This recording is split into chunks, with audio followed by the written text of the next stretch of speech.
All right, so I'm right now just waiting for a car wash, but I am gonna make a video of the Cl500 2005 Mercedes-Benz, the 5.0.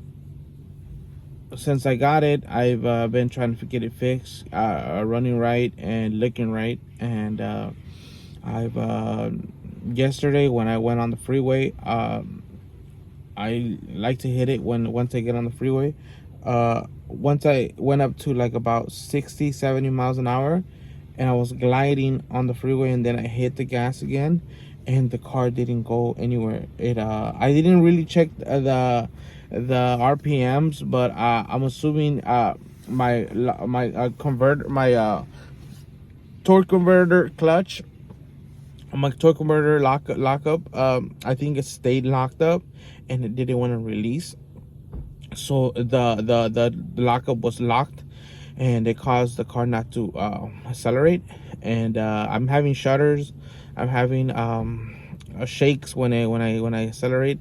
So I'm assuming the converter, and my transmission is giving me a code for the high torque lockup converter. So I'm assuming the clutches are burned inside, or either there's low oil, or yeah. So all transmission fluid low. I mean, either there's low transmission fluid, or the transmission fluid is dirty, or the lockup clutch is gone. It could be any of those three, or it could be all three. So I'm gonna make this video is gonna be about my my my trials. I mean my how I'm gonna go by fixing that problem. My first step will be taking out the fluid and replacing the fluid.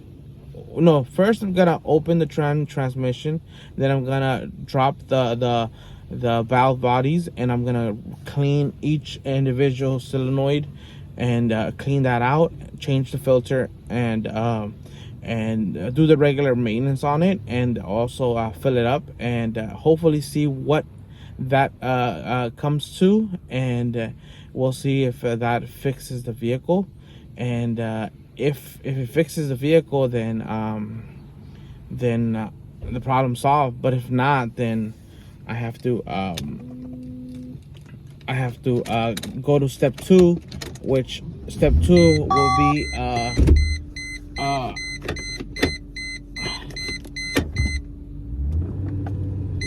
step 2 will be what is step 2? Step 2 will be removing the torque converter. So yeah, that would be the next step. So I'm gonna wash this car, and I'll be back.